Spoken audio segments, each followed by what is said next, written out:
भारत और ऑस्ट्रेलिया के बीच में चल रहे दूसरे टेस्ट मैच में ऑस्ट्रेलिया की जो पारी है वो 263 पर ऑल आउट हो गई। भारत ने बिना विकेट गंवाए 21 रन बना लिए।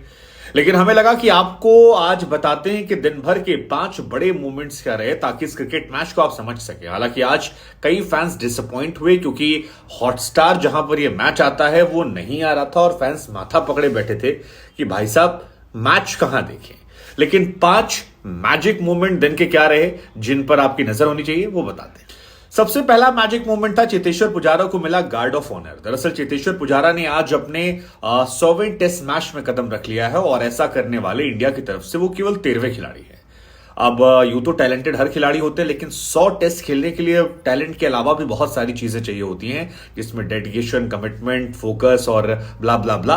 तो वो सारी चीजें पुजारा ने दिखाई और सुनील गावस्कर ने आज उन्हें एक स्पेशल कैप दी, साथ ही उनके लिए एक स्पीच दी। जिस वक्त ये स्पीच दी गई उस वक्त उनकी फैमिली मौजूद थी और वो मूवमेंट चेतेश्वर पुजारा के लिए काफी अच्छा था। हालांकि चेतेश्वर पुजारा का ग्राफ जो है वो 2017 के बाद बैटिंग में बहुत गिर गया है, तकरीबन 10 का अंतर हो गया है। लेकिन गावस्कर ने कहा कि लेट्स जस्ट होप कि वो 100वें टेस्ट मैच में शतक मारने वाले भारत के खिलाड़ी बने। लेट्स होप पुजारा की बैटिंग जब आएगी तो वैसा शानदार कारनामा करके दिखा। दूसरा मैजिक मोमेंट रहा कि घंटी बजाने के बाद मैच शुरू हुआ, टॉस इंडिया हारी लेकिन गेंदबाजी में सिराज ने आज बाउंसर्स की बौछार कर दी। मतलब दे पड़ाक यहां यहां यहां। मतलब वार्नर को लेकर फिजियो को आना पड़ा और वार्नर समझ नहीं पा रहे थे करें क्या।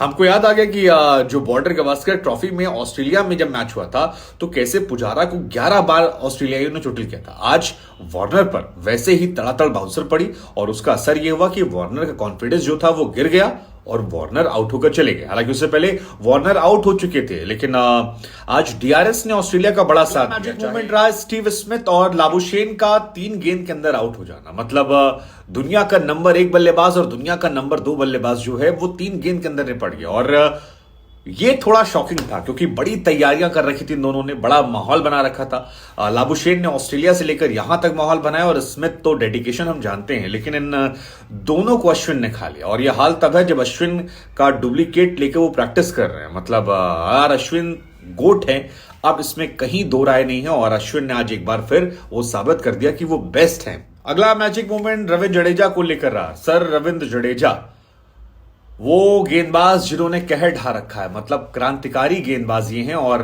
बहुत बढ़िया गेंदबाजी करते हैं। आज इन्होंने 250 विकेट ले लिए और 250 विकेट और 2000 रन बनाने वाले सबसे तेज गति से ये भारत के पहले बल्लेबाज या गेंदबाज या ऑलराउंडर जो भी आप कहना चाहें बन गए हैं। तो आज इनके नाम एक रिकॉर्ड बना। और जडेजा का एवरेज आपको जानकर हैरानी होगी कि बल्लेबाजी का एवरेज जो है वो केएल राहुल से बढ़िया है। मतलब केएल राहुल जो इमर्जिंग कप्तान है उनसे अच्छा इनका एवरेज है और ये बड़ी शानदार चीज है। लेकिन सर जडेजा का योगदान जो है वो लगातार रहा, चाहे पार्टनरशिप को ब्रेक करना हो या फिर सही समय पर गेंदबाजी। हालांकि एक नो बॉल भी उन्होंने फेंकी, वो भी चर्चा केंद्र में रही, लेकिन जडेजा भी आज मैजिक मूवमेंट में शामिल रहे और उन्हें बधाई। अगला मैजिक मूवमेंट 75वें ओवर में आया जब आर अश्विन ने शमी के कान पकड़ लिया। हाँ, ऐसे लिटरली ऐसे पकड़े थे। हुआ कुछ यूं कि लाइन को बोल्ड कर दिया और इसके बाद अश्विन को लगा कि अरे गुरु, हमारा तो जो 5 विकेट लेने का सपना है वो तो चूर हो गया, क्योंकि अश्विन ने अब तक 3 विकेट लिए थे। लेकिन शमी कहां मानने वाले थे। शमी ने यहां पर बोल्ड मारा और बोल्ड मारते ही शमी ने आउट कर दिया। इसके बाद शमी ने विकेट और निकाल लिया तो शमी के खाते में गए कुल 4 विकेट। अश्विन बेचारे जो स्मिथ और लाबुशेन को आउट करके बैठे थे वो 3 विकेट पर ही संतोष करना पड़ा। और ये कान पकड़ने वाला मूवमेंट जो है ये भी काफी ज्यादा ट्रेंडिंग रहेगा। मुझे लगता है कि इसके मीम्स बहुत सारे बनने वाले हैं। इसके बाद का जो मैजिक मूवमेंट मुझे लगता है वो है केएल राहुल का शानदार कैच। मतलब आज केएल राहुल ने कमाल लाजवाब कैच पकड़ा। उस्मान ख्वाजा का जो कैच था वो एक बहुत अच्छा कैच था और मोमेंट ऑफ द गेम भी कह सकते हैं, वन ऑफ द मोमेंट, क्योंकि उस्मान ख्वाजा शानदार बल्लेबाजी कर रहे थे। अगर वो और देर तक टिकते तो वो परेशान कर सकते थे। आज उस्मान कॉन्फिडेंट नजर आए, चारों तरफ शॉट लगाए, सभी गेंदबाजों पर शॉट लगाए। हालांकि उनका भी एक कैच जो है वो अय्यर से छूटा था, हाथ में बिल्कुल कैच आ गया था और अय्यर ने छोड़ दिया था शुरू में, जिसका खामियाजा इंडिया को भुगतना पड़ा और रन बनाया। उस्मान एक बार आउट भी हुए थे लेकिन फिर उन्हें डीआरएस ने बचा लिया था। लेकिन उस्मान ख्वाजा का केएल राहुल ने जो कैच पकड़ा वो भी आज शानदार था और केएल राहुल का ये पहला योगदान था इस टेस्ट क्रिकेट में। और जाते जाते एक फोकट का मैजिक मूवमेंट आपको बता देते हैं। आज एक फैन मैदान में घुस आया था और सिक्योरिटी लोगों ने उसे पकड़ लिया और पकड़ा नहीं गुरु, धुनाई कर दी। हाँ, ग्राउंड में ही धुनाई हुई है, उसकी कायदे से कूटा है। मतलब जबरदस्त तरीके से कैमरे के सामने कूटा और बड़े ही ऑकवर्ड सिचुएशन हो गई थी कि तुम मैदान में घुसे क्यों। मतलब पिछली बार रोहित शर्मा के पास एक बच्चा आया था, वो बच्चा समझ के छोड़ दिया गया था, लेकिन इस बार ये फैन थे तो इनकी कुटाई हो गई। और उस कुटाई के बाद हुआ क्या कि शमी को आना पड़ा, कहना पड़ा कि ठीक है चलिए गलती हो गई, फैन ही तो है। मतलब हालांकि ये बहुत ही बड़ा सिक्योरिटी ब्रीच है, कभी कोई ऐसी बहुत बड़ी घटना हो सकती है, इसलिए कुटाई जरूरी है ताकि भविष्य में लोग ऐसी उटपटांग हरकतें मत करने, वरना सभी पागलपन में अंदर ही कूद पड़ेंगे और फिर अंदर आदमी करे क्या। तो ये भी जरूरी था।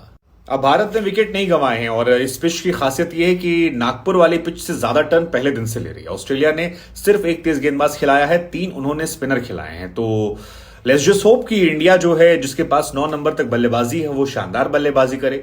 राहुल टिके हैं, लेट्स होप राहुल कल कुछ बड़ा करें, क्योंकि राहुल अगर नहीं करते हैं तो फिर राहुल टेस्ट मैच से बाहर हो जाएंगे, सीरीज से बाहर हो सकते हैं और इंडियन टीम में उनकी जगह बहुत मुश्किल हो जाएगी। तो उनके लिए ये करो या मरो का मौका है। तो हम उम्मीद करेंगे कि शायद वो अपने को परफॉर्म करें और हम जैसे आलोचकों को गलत साबित करें। रोहित से उम्मीद करेंगे कि पिछले मैच की तरह वो अच्छी शुरुआत दें। पुजारा का 100वां टेस्ट मैच है, जो सुनील गावस्कर ने कहा वही उम्मीद पूरी करें। विराट कोहली जो केएल राहुल से भी खराब फॉर्म में चल रहे हैं, जिनका एवरेज केएल राहुल से भी 2019 के बाद खराब चल रहा है, लेट्स जस्ट होप कि वो अपने शतकों का सूखा जो है वो खत्म करें और एक नए सिरे से विराट दी किंग कोहली टेस्ट करियर में आगाज करते हैं। उसके बाद श्रेयस अय्यर की वापसी है, उनसे भी उम्मीदें काफी ज्यादा हैं। बाकी अश्विन, अक्सर और जडेजा, ये तो हमें उम्मीद है कि ये रन बनाए ही बनाएंगे, क्योंकि इनके बल्ले से रन खूब निकलते हैं और ये हमारी टीम की बैकबोन है जिस पर मुझे आंख मूंद के भरोसा है। केएस भरत से भी उम्मीद है कि गुरु आप भी अच्छा खेलेगा। ईशान किशन बाहर इंतजार कर रहे हैं, आप कीपिंग अच्छी करते हैं, लेकिन अगर बल्लेबाजी अच्छी करेंगे तो लॉन्ग टर्म में आपके लिए जगह बनी रहेगी। तो आप रिस्क जो है वो मत लीजिएगा। बाकी लेट्स जस्ट होप कि मुझे लगता है 4.5 दिन में ये मैच खत्म हो जाएगा और इंडिया 3-0, 4-0 से सीरीज जीतेगी, मेरा मानना है। अब हमारा सवाल आपसे है कि आपको क्या लगता है जो चेतन शर्मा के साथ हो रहा है वो सही है? जो बयान उन्होंने दिए उसमें आपको कितना विश्वास आ रहा है? कुछ बातें ऐसी थी जो फैंस को पता थी, बस किसी आधिकारिक व्यक्ति के मुंह से सुननी थी। जैसे विराट कोहली वाला विवाद, वो ज्यादातर लोगों को पता था। हालांकि इंजेक्शन वाली बात और चमचागिरी वाली बात, इसने फैंस को हैरान कर दिया था। लेकिन अब जब इन्होंने इस्तीफा सौंप दिया है तो क्या ये इस्तीफा सही है? आपकी सोच इस पर क्या है जरूर कॉमेंट करके हमें बताइएगा। और क्या पूरी सिलेक्शन कमेटी को बदले जाने की जरूरत है? साथ ही टीम इंडिया जो है इस वक्त कहर ढा रही है। अश्विन लाजवाब गेंदबाजी कर रहे हैं, स्मिथ को डक पर आउट किया है, लाबुशेन को आउट किया है, शमी ने भी वार्नर को ले गए। लेट्स होप कि ये दिल्ली वाला मैच जो है ये भी हम जीत जाए।